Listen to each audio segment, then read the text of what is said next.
Susan Atkins, alias Sadie. Her glee club remembers her as a shy, sensitive girl. Her own baby was only 10 months old when Sadie, a new mother, butchered the expectant Sharon Tate. Leslie Van Houten, alias Lulu, a Girl Scout, an all-A student, homecoming queen. Patricia Krenwinkel, alias Katie, a Bible student, a Sunday school teacher. She planned to become a nun. 6'2" Charles Watson, alias Tex, star of the football and baseball teams, student body president. He was voted most likely to succeed. Linda Kasabian, alias Darling. She drove the killers to the Tate house and witnessed the massacre. Then on the following night, drove the killers to the La Bianca home. 5 months later, Linda Darling Kasabian turned state's evidence and got away with murder. By the time he was 37, the 5'3" Manson had a rap sheet boasting 50 convictions. Susan Atkins, Patricia Krenwinkel, Leslie Van Houten, Linda Kasabian, Mary Bruner, Catherine Scher, Sandy Good, Nancy Pittman, Lynn Fromm, Cappy Gillis, Barbara Rogenberg, Ruth Ann Morehouse, Jennifer Leghorn, Kitty Lutzinger, Susan Bartell, Kay Wallace, Diane Lake, Barbara Hoyt.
to achieve. He wanted to become a recording star.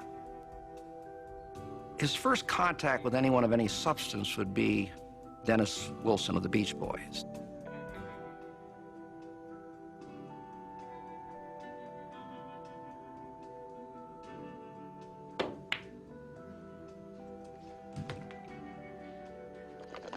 Dennis had picked up Patricia Krenwinkel and another member of the family hitchhiking on Pacific Coast Highway in Malibu, and he brought them back to his home on Sunset Boulevard.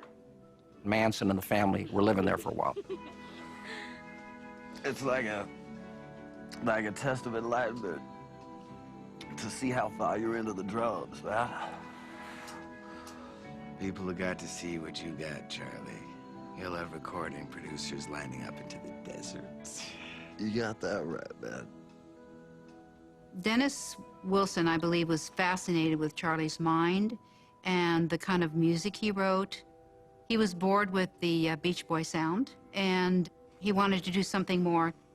And Dennis himself tried to record the family, Charlie and the family, several times at his recording studio at his brother's house. He saw great potential in Charlie. Hey, you heard of Melcher? Producers of Birds, Terry Melcher. He would love this. He would love the look, the vibe. I dig the Birds, man. I will set it up. You two are gonna love each other.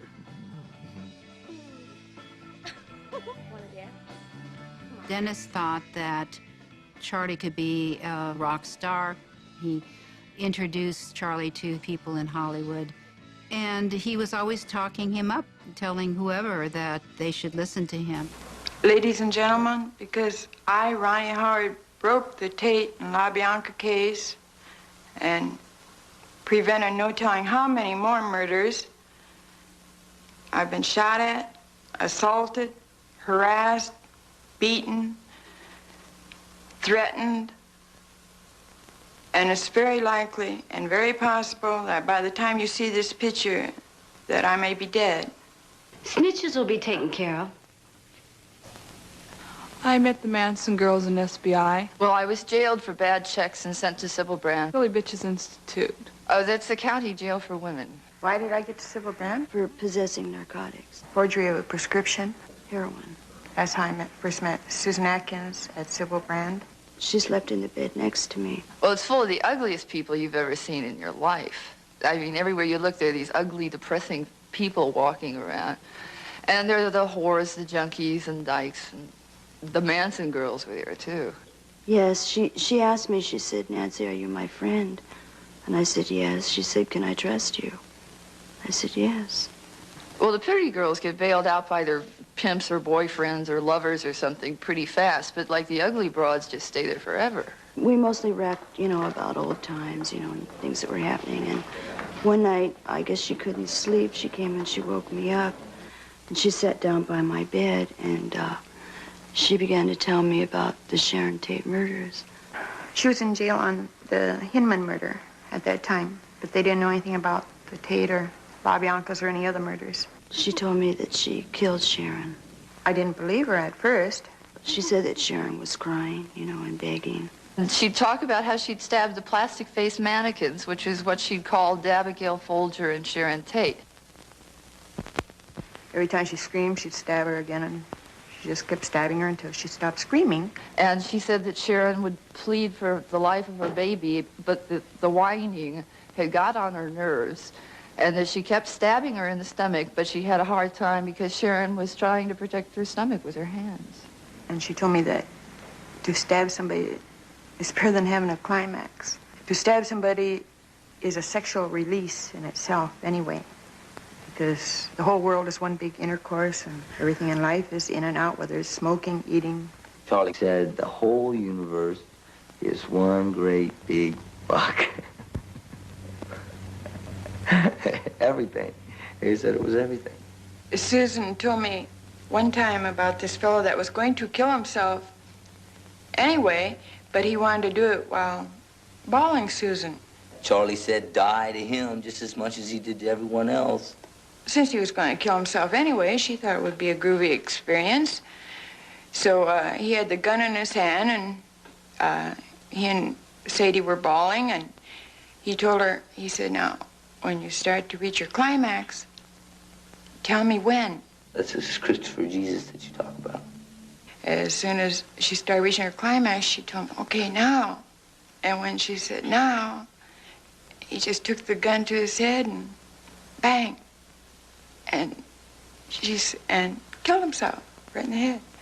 And she said it was really groovy because, especially, she said, when she sucked the blood from his mouth, you know, because she was climaxing, and I guess he climaxed. That's what she told me, that a person climaxes when they die. And she said, but it was really groovy. She sucked the blood from his mouth, and it was warm, and she said it was just too much, that I should try it sometime. Like they think it's right to murder. They want to murder. Look at all the people, and they get a kick out of it, a sexual kick out of it. The whole thing, I think it's sick. I mean, I don't know. But she said they wanted to do it, something to really shock the world. They wanted to take their eyeballs out and squish them against the walls and really make it gruesome. They were glad that these people were celebrities. But she said the bigger things are yet to come. And they wanted to really make it gruesome then. I showed her this picture of Elizabeth Taylor, and I was telling her how beautiful she looked, and she said that she deserves to die. Sadie thought she was really pretty, but she had to destroy her looks to bring out the real beauty in her. She was going to poke out her eyes and take a knife and get it real red hot and put it on the side of her face and burn her. Sadie liked Tom Jones. Sexually, but they didn't like him really because, like, he was famous, he had political influence, as where Charles Manson didn't, and they thought he should because they thought he was a great singer, better than Tom Jones. She was going to make him make love to her right in the midst of the climax. While he was making love to her, she wanted to stab him. She wanted to see the look on his face. She said, wow, it'd really be something to see. You probably would. They didn't like Sinatra. They were going to hang him up by a meat hook and then skin him alive while playing his own music, and then make purses and sell them to a hippie shop so everyone could have a piece of Frank Sinatra. She was trying to boast to me about how much acid had enhanced her knowledge. But if it was taken with something like belladonna, which is what I had heard they use, belladonna makes you completely insane. You can't tell reality from a hallucination. I took it once.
clothes in the dumpsters that they'd thrown away. You wouldn't believe what we get out of the garbage cans today. We've got a whole watermelon, 6 boxes of bananas, 4 boxes of oranges. We'd wash it off and make fruit salads. We ate very well, actually. 30 miles north of Los Angeles, in the Santa Susana Mountains, sits Spahn's Ranch.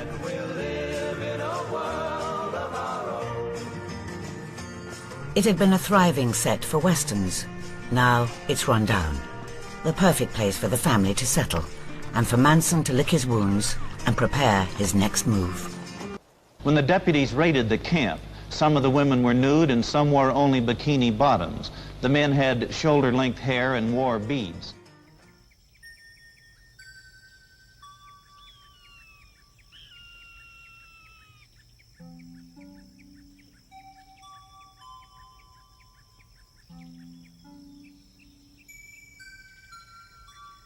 Awake. Shake dreams from your hair, my pretty child, my sweet one. Choose the day and choose the sign of your day, the day's divinity. First thing you see. Choose, they croon, the ancient ones. The time has come again. Choose now, they croon, beneath the moon, beside an ancient lake. Enter again the sweet forest. Enter the hot dream, come with us. Everything is broken up in dances.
Hollow idol's eyes. Wild child, full of grace, savior of the human race. Up to face, up to face.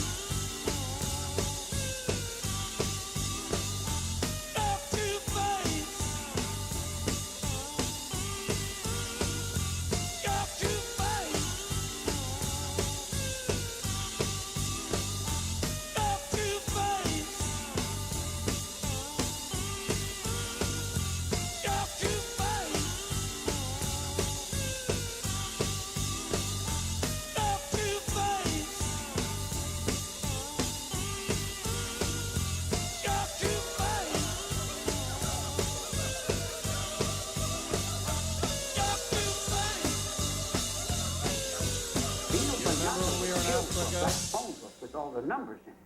The phone numbers that controlled the music market. Sharon Tate and those people were killed because Terry Melcher broke a contract and sent 3 Orientals with hatchets over to kill somebody else.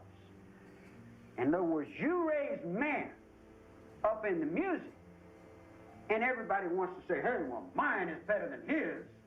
And what are you doing up on my stage? And who controls what on this set?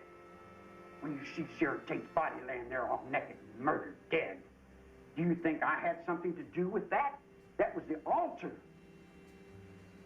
It had nothing to do with me. Oh, wait, Charlie, I can't let you get away with that shit. Terry Milcher was supposed to do some things with music he didn't do. So? Terry Milcher lived in that house. So? Nobody knew Sharon Tate lived in that house. So killing Terry Melcher was okay? No. He broke his word, man. So you went looking for him? I didn't go looking for You anyone. sent the girl? No. See, there again, you don't understand it. Let me lace it up your head again, man.